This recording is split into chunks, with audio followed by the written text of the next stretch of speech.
भगवान विष्णु ने धर्म की रक्षा के लिए हर काल में अवतार लिया। वैसे तो धरती पर भगवान विष्णु के कई अवतार हुए, लेकिन उनमें से 10 अवतार ऐसे हैं जो कि विशेष महत्व रखते हैं। तो चलिए दोस्तों जानते हैं भगवान विष्णु के 10 अवतार से जुड़ी पौराणिक एवं प्रामाणिक कथाओं के बारे में। नंबर 1, मत्स्य अवतार। पुराणों के अनुसार भगवान विष्णु ने सृष्टि को प्रलय से बचाने के लिए ये अवतार लिया था, जिसकी कथा कुछ इस प्रकार है। सतयुग के आदि में राजा सत्यव्रत हुए। राजा सत्यव्रत एक दिन नदी में स्नान करके जलांजलि दे रहे थे, तभी उनकी हथेली में एक छोटी सी मछली आई। उन्होंने देखा तो सोचा कि मछली को फिर से सागर में डाल दूं, लेकिन मछली ने उनसे कहा कि आप मुझे सागर में मत डालिए, अन्यथा बड़ी मछलियां मुझे खा जाएंगी। तब राजा सत्यव्रत ने मछली को अपने कमंडल में रख लिया। मछली और बड़ी हो गई तो राजा ने उसे अपने सरोवर में रख लिया और तब देखते ही देखते मछली और बड़ी होने लगी। राजा को ये समझ में आ गया था कि ये कोई साधारण जीव नहीं है। राजा ने मछली के वास्तविक रूप में आने की प्रार्थना की। राजा की प्रार्थना सुन साक्षात चतुर्भुजाधारी भगवान श्री हरि नारायण प्रकट हो गए। उन्होंने कहा कि ये मेरा मत्स्य अवतार है।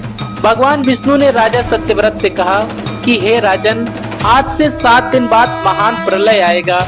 तब मेरी प्रेरणा से एक विशाल नाव तुम्हारे पास आएगी।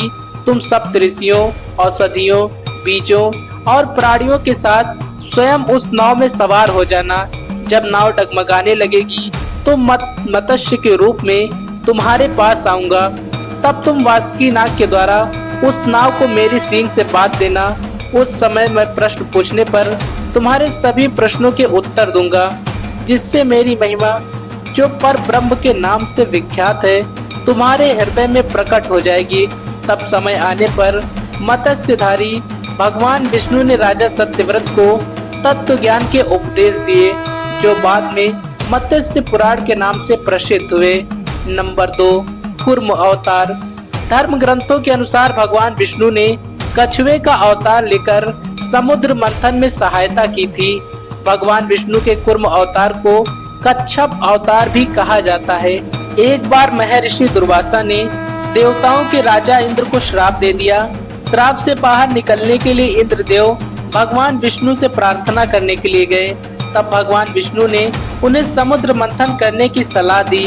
भगवान विष्णु के कहे अनुसार देवता, पिशाच और असुर ने मिलकर समुद्र मंथन की योजना बनाई। समुद्र मंथन करने के लिए मद्रांचल पर्वत को मथनी और नागराज वासुकी को नेति बनाया गया। देवता और असुरों ने आपसी मतभेद बुलाकर मद्रांचल पर्वत को उखाड़ा और समुद्र की ओर ले चले, लेकिन वो उसे अधिक दूर तक नहीं ले जा सके। तब भगवान विष्णु ने मद्रांचल पर्वत को समुद्र तट पर रख दिया। इसके बाद देवताओं और दैत्यों ने मद्रांचल पर्वत को समुद्र में डाल दिया और वासुकी को नेति बना दिया। किंतु मद्रांचल के नीचे कोई आधार न होने के कारण मद्रांचल पर्वत धीरे धीरे डूबने लगा। तब भगवान विष्णु ने विशाल कछुए का अवतार लेकर मद्रांचल पर्वत को आधार प्रदान किया था। नंबर 3, वराह अवतार। धर्म ग्रंथों और पौराणिक कथाओं के मुताबिक भगवान विष्णु ने एक अवतार वराह के रूप में भी लिया था। वराह अवतार से जुड़ी कथा कुछ इस प्रकार है। प्राचीन समय में जब दैत्य हिरण्याक्ष ने पृथ्वी को ले जाकर समुद्र में छिपा दिया था, तब ब्रह्मा जी की नाक से भगवान विष्णु वराह के रूप में प्रकट हुए थे। देवताओं के निवेदन पर भगवान वराह ने पृथ्वी को समुद्र में ढूंढना आरंभ किया और कुछ ही समय पश्चात उन्होंने पृथ्वी का पता लगा लिया और अपने दांतों पर रखकर पृथ्वी को समुद्र से बाहर ले आए। तब हिरण्याक्ष ने जब ये सब देखा तो उसने वराह रूप को युद्ध के लिए ललकारा। वराह रूप और हिरण्याक्ष के मध्य भीषण युद्ध हुआ, जिसमें वराह रूप ने हिरण्याक्ष का वध कर दिया। नंबर 4, नरसिंह अवतार। भगवान विष्णु ने नरसिंह अवतार लेकर दैत्यों के राजा हिरण्यकश्यप का वध किया था। धर्म ग्रंथों के अनुसार दैत्यों के राजा हिरण्यकश्यप स्वयं को भगवान से भी अधिक बलवान मानता था। उसे मनुष्य, देवता, पक्षी और पशु न दिन में, न रात में, न धरती पर, न आकाश में, न अस्त्र से, न शस्त्र से उसे मार सकते थे। उसे ऐसा वरदान प्राप्त था। उसके राज्य में जो भी भगवान विष्णु की पूजा करता, उसे वो दंडित करता था। उसके पुत्र का नाम प्रहलाद था। प्रहलाद बचपन से ही भगवान विष्णु का परम भक्त था। ये बात जब हिरण्यकश्यप को पता चली तो वो बहुत अधिक क्रोधित हुआ और प्रहलाद को समझाने का प्रयास किया, लेकिन फिर भी प्रहलाद नहीं माने तो उसने प्रहलाद को मृत्यु दंड दे दिया।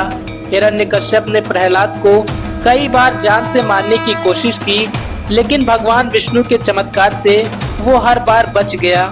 जब स्वयं हिरण्यकश्यप प्रहलाद को मारने के लिए सामने आया, तब भगवान विष्णु नरसिंह अवतार लेकर खंभे से प्रकट हुए और उन्होंने अपने नाखूनों से हिरण्यकश्यप का वध कर दिया।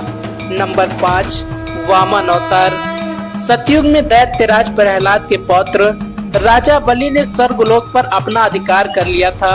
सभी देवता इस विपत्ति से बचने के लिए भगवान विष्णु के पास गए। तब भगवान विष्णु ने देवताओं से कहा कि मैं स्वयं देव माता आदिति के गर्भ से उत्पन्न होकर तुम्हें स्वर्ग का अधिकार वापस दिलाऊंगा। कुछ समय पश्चात ही भगवान विष्णु ने वामन अवतार लिया। एक बार जब राजा बलि एक विशाल यज्ञ का आयोजन कर रहे थे, तब वामन रूप में भगवान विष्णु यज्ञशाला में पहुंच गए। राजा बलि से उन्होंने 3 पग धरती दान में मांगी। राजा बलि के गुरु शुक्राचार्य भगवान की इस लीला को समझ गए थे, लेकिन फिर भी राजा बलि ने भगवान वामन को 3 पग धरती दान में देने का संकल्प लिया। भगवान विष्णु ने विशाल रूप धारण किया, एक पग पृथ्वी पर और दूसरा पग स्वर्गलोक पर रखा। जब तीसरा पग रखने के लिए कोई स्थान नहीं बचा, तब राजा बलि ने भगवान वामन को उनके सर पर तीसरा पैर रखने को कहा।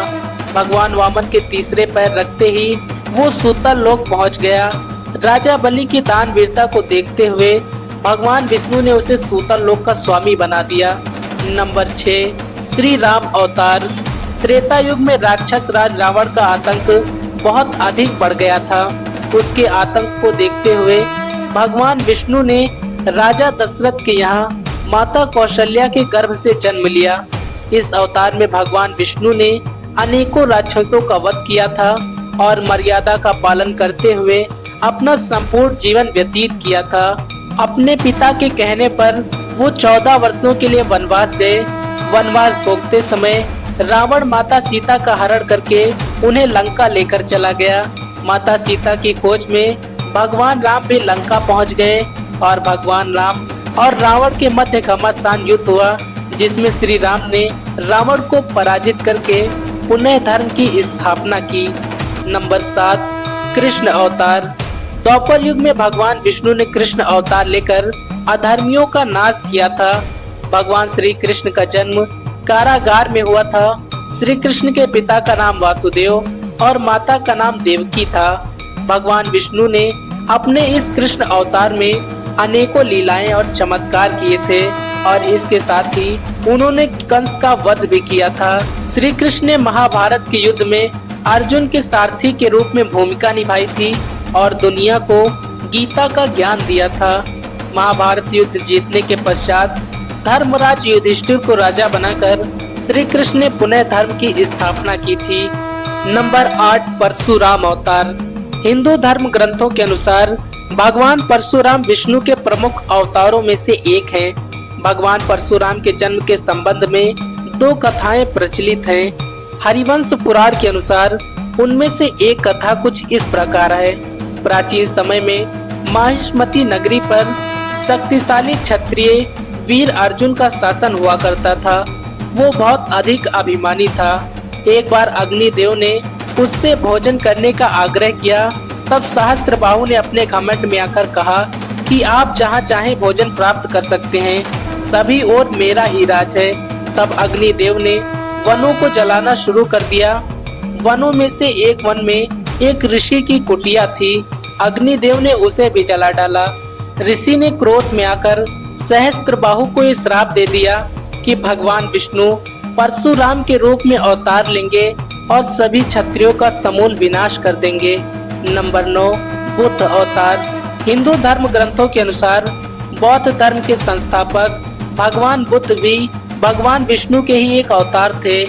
कई पुराणों में भगवान विष्णु के बुद्ध अवतार का वर्णन किया गया है। नंबर 10, कल्कि अवतार।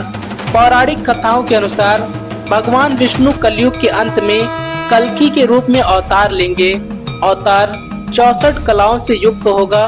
पुराणों के अनुसार उत्तर प्रदेश के मुरादाबाद जिले में भगवान विष्णु का ये कल्कि अवतार होगा। कल्कि देवदत्त नामक घोड़े पर सवार होकर संसार से पापियों का अंत करेंगे। दोस्तों, आपको ये जानकारी कैसी लगी कमेंट बॉक्स में अपनी राय जरूर बताएं। कल फिर से मिलेंगे एक नई वीडियो के साथ। तब तक सभी को श्रीमन नारायण।